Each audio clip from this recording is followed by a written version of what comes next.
최근에 있었던 행정사 시험의 행정법을 풀어볼 건데, 행정사 시험 같은 경우에는 강론이 들어갑니다. 강론이.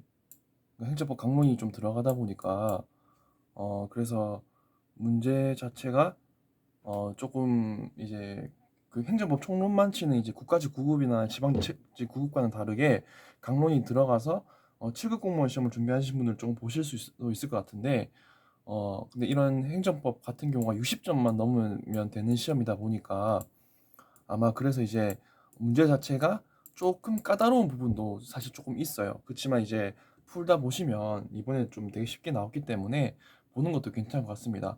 일단 이제 행정법의 법원에 대해서 이제 해당하지 않는 것을 물어보는 건데, 이게 답은 이제 5번 사실인 관습을 하는 건데, 이 사실인 관습과 이제 민법 문제에서는 그 관습법을 되게 많이 구별을 하거든요. 관습법과 사실인 관습의 이제 그거를 이제 비교하는 방법은 뭐냐면, 관습법과 이게 사실인 관습이 이렇게 있으면, 관습법은 직권이 원칙입니다. 법원의 직권이 원칙이고, 예외적으로 당사자 주장을 하는데 반해서 사실인 관습 같은 경우는 당사자가 먼저 주장을 하고 예외적으로 직권으로 이제 법원이 판단할 수가 있거든요. 이 정도만 뭐 판단 구별해 주시면 좋을 것 같고, 이거는 이제 민법 문제에 많이 나오는 건데, 그래서 이거는 이제 행정사 문제, 행정사는 이제 보시면 민법도 들어가다 보니까 그래서 이제 행정법에서도 민법 문제를 조금씩 묻기도 합니다. 그래서 이제 보시면 행정법의 특수한 문제이기 때문에 이거는 뭐 다시는 뭐 안 나올 시험 안 나올 것 같습니다. 이런 거는 안 보셔도 될 것 같고, 조금 이제 봐야 될 부분이 이제 뭐 27번 같은 경우에도 되게 쉽죠. 어떻게 보면 27번 같은 경우에도 공적 견해 표명을 한 후에 사정 변경이 있는 경우에는 특별한 사정이 없는 한 행정청이 그 견해 표명에 반하는 처분을 하더라도 사정 변경이 있기 때문에 이거는 이제 어 다들 아실 거라고 생각하기 때문에, 예, 이거는 답은 이제 3번으로 옳은 걸로 이제 체크를 하고 넘어가도록 할게요. 그리고 28번 같은 경우에도 건축신고죠. 건축신고. 뭐 판례에 따라서는 기속재량 행위라고 하시는 이제 학자분들도 계십니다. 학자분들 계시는데, 근데 이제 건축신고 같은 경우에 수리를 요하지 않는 신고의 대표적인 예라는 거를 대부분 다 그냥 교과서 1페이지만 보더라도 알고 있을 거기 때문에 이건 넘어가도록 하고, 그리고 29번을 이제 말씀드리도록 하겠습니다. 29번 같은 경우에는 이제 행정기본법이 제정이 됐죠. 행정기본법이 제정이 됐기 때문에 옛날에는 사실 이제 1번 같은 지문이 맞습니다. 왜냐면 실정법상 공정령을 직접적으로 규정하는 법률이 없고 개별법에 따라서 다 인정을 했었는데, 근데 지금은 실정법상 공정력을 직접적으로 규정하는 법률이 있죠. 이게 행정기본법에 나와 있기 때문에 행정기본법 문제는 이걸 제가 예전에도 올린다고 했었는데, 지금 제가 또 이제 국책 사업을 좀 하고 있다 보니까 지금 시간이 좀 안 나가지고 사업을 좀 빨리 끝내게 된다면 이제 행정기본법 파트도 7급 공무원이 이거 시험 치기 전에 올려드리도록 하겠습니다. 예. 그리고 이제 30번 같은 경우도 보면 사실 이제 행정기본법이 제정되면서 조문 문제가 조금씩 나오고 있습니다. 예, 행정기본법이 제정되면서 그런 이제 조문들을 조금 다루고 약간 그런 이제 여러 가지 항상 이제 행정법은 기본법이 없었고 다른 법학을 좀 차용을 하다 보니까 그래서 행정법을 이제 전공하신 교수님들이라든지 그런 학자분들께서도 많이 요구하셨던 사항이기 때문에 행정기본법 같은 이제 조문들은 조금 시험을 치러 가셨을 때 조금 챙기면서 보시는 것도 저는 이제 추천을 해드립니다. 그래서 이제 답은 이제 이것도 이제 행정 입법에 관한 설명이 한데 이건 행정 기본법 문제는 아닌데, 어 보시면 다 이제 맞는 지문이죠. 재난 준칙이 행정의 자기 구속 법리나 평등 원칙에 의해서 대외적 구속력을 가질 수 있다. 이건 이제 국세기본법에 관련된 조문이다 보니까 이건 아시면 될 것 같고, 그리고 대법원 판결에 의하여 명령한 규칙이 헌법 또는 법률에 위반된다는 것이 확정된 경우에는 대법원은 지체 없이 그 사유를 행안부 장관에게 통보를 하는 것이죠. 예, 이건 좀 문제다 보니까 넘어가도록 할게요. 그리고 31번 같은 경우에도 행정행위 하자승계 논인데, 하자승계 같은 경우에는 저도 이제 주관식 사례형을 쓸 때는 항상 씁니다. 그래서 이제 조금 제가 그림을 좀 그려다 보면 선행행위가 있고 그다음에 후행행위가 있습니다. 선행행위가 후행행위가 있고, 후행행위 같은 경우에는 하자 없이 적법해야겠죠. 왜냐하면 얘가 만약에 위법하다면 후행행위를 다투면 되기 때문에, 이제 하자 승계의 논의를 하기 위해서는 선행행위가 위법 사항이고, 여기서도 이제 취소할 수 있는 하자가 되겠죠. 취소할 수 있는 사유. 그리고 이거는 불가변력이 발생하면 안 되겠죠. 후행위를 다퉈야 되기 때문에. 그래서 4번은 이제 5번인데 하나하나 보도록 하겠습니다. 둘 다 이제 처분인 것이고, 선행행위는 취소사인 하자가 존재해야 되는 것이고, 또 후행행위는 하자가 없이 적법해야 하고, 그리고 선행행위에 불가증이 발생해야 된다라는 것. 왜냐하면 불가증이 발생해야만이 이제 하자 승계가 논의가 되겠죠. 만약에 불가증이 발생하지 않는다면 선행행위를 다투면 되기 때문에.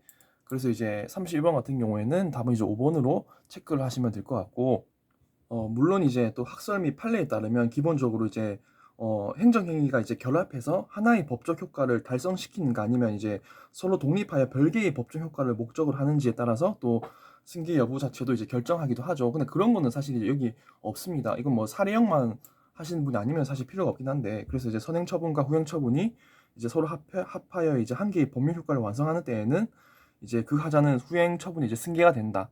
라는 거는 뭐 대부분 알고 계실 거기 때문에 넘어가도록 하고, 32번 같은 경우에도 이제 이거는 뭐 교과서 보시면 알 건데, 토지거래 허가는 이제 임가다 뭐 이런 거는 뭐 대부분 다 아실 거라고 생각을 합니다. 예. 또 나머지는 사실 이제 딱히 볼 게 없기 때문에 좀 넘어가고, 또 시간 관계상 아마 대부분 다 이제 대집행 관련된 부분도 어느 정도 다 알고 계실 거라고 생각을 합니다. 그래서 조금만 더 보게 된다면 과징금에 대한 문제가 나왔습니다. 과징금, 이게 사실 제가 국가직 9급 공무원 시험도 한번 풀어보면서 이런 이제 약간 변형된 그런 이제 행정형벌과 행정질서벌에 관련된 부분이 되게 많이 문제가 요즘에 출제가 되고 있더라고요. 그래서 이제 그 중에 하나가 사실 과징금인데, 사실 39번만 문제만 보더라도 이거는 형광펜으로 체크를 하면서 보도록 할게요. 왜냐면 이제 너무 문제가 괜찮아서 39번에서 과징금에 대한 걸 일단 보도록 하겠습니다. 다들 알고 계시겠지만 1번 문제처럼 행정법규 위반에 대해 벌금 이외의 과징금을 부과하는 것은 이중처벌 금지 원칙에 반하지 않는다. 이거는 정말 기출에 정말 수십 번 나왔던 지문이기도 하고, 사실 39번만 문제만 본다 하더라도 아마 과징금 관련된 문제는 다 해결할 수 있을 것만큼이나 정말 잘 나왔더라고요. 그래서 이제 이 정도만 체크하고, 그리고 제재적 행정처분으로서의 과징금은 현실적인 행위자가 아닌 법령상 책임자에게 부과할 수 있다라는 것도, 이게 사실 이제 이게 뭐 행위 책임 관련된 부분이라든지 과징금이라는 특징에 대해서 알고 있죠. 그리고 이제 원래는 행정형벌과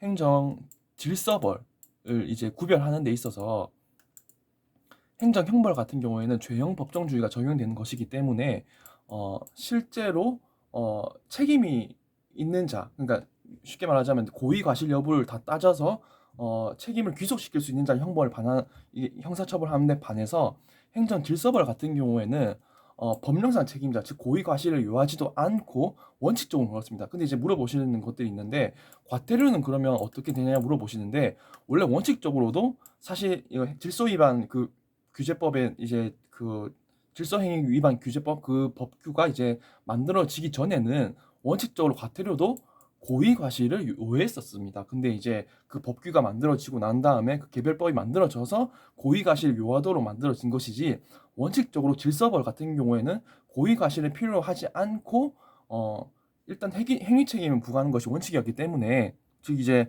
행정법규 위반이라는 그런 객관적 사실에 대한 제재를 뜻하는 것이어서 원칙적으로 이제 고의 과실이 없는 사람도 처벌할 수 있다. 단 이제 행정 질서벌 같은 경우에 과태료 같은 경우에는 과태료는 이제 고의 과실을 요한다. 이 정도만 알고 계시면 좋을 것 같고, 바로 이제 3번이 답이 있네요. 그리고 이제 과징금 같은 경우에도 이제 변형된 과징금이 있잖아요. 이게 사실 제재적 행정 처분이라는 게 변형된 과징금을 뜻하는 겁니다. 변형된 과징금, 원칙적인 과징금이 아니라, 원칙적인 과징금 같은 경우에는 경제적 이익을 박탈하는 이제 환수 조치에 반해서, 제재적 행정 처분 같은 경우에는 말 그대로 이제 변형된 과징금이라는 것을 조금 기억해 주시면 아마 쉽게 문제를 조금 풀 수 있을 것 같습니다. 예.